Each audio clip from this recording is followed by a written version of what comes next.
වෙන ගෙදර වහලේ උළු වලින් හදපු එකක් නෙවෙයි ටොන් මිලියන ගාණක් බර දැවැන්ත ගල් පර්වතයක් කියලා. ඔයාට රැට නිදහසේ නිදා ගන්න පුරුවන් වෙයිද? පුදුමයි නේද? හැබැයි මුළු ගමක්ම මේ වගේ යෝධ ගලක් යට සතුටින් ජීවත් වෙනවා. මේ තමයි ස්පාන්නේ පිහිටි සෙටිමේල් ඩේලාස් බොඩිගස් කියන පුදුම ගම්මානය.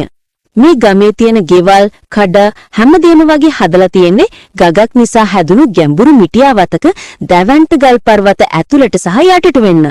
බැලූ බැල්මටම හිතෙන්නේ මේක ස්වභාව දහම විසින්ම නෙලා ඇති කලා නිර්මාණයක් වගේ. ඒත් මේ මිනිස්සු ඇයි මෙහෙම තැනක් ජීවත් වෙන්න තෝරගත්තේ? මේක හරිම බුද්ධිමත් පැරණි ක්‍රමයක්. මේ දැලන්ත ගල් පර්වතයේ ස්වභාවික පරිවාරකයක් වගේ ක්‍රියා කරනවා. ඒ කියන්නේ ස්පාන්නේ අධික ග්‍රීෂ්ම කාලයට ගෙවල් ඇතුළත සිසිලස රැඳී තියෙනවා වගේම ශීත කාලයට උණුසුම්ව තියාගන්නවා. ඒ නිසා වායු සමීකරණ හෝ හීටර් ඕන වෙන්නේ නැහැ. තවත් පුදුම වාසියක් තමයි එයාලට ගෙදර හදන්න ඕන උනේ ඉස්සරහ බිත්තිය විතරයි. ගෙදර වහලයි පිටිපස්ස බිත්තියයි දෙකම ස්වභාවිකවම හැදිලා තියෙනවා.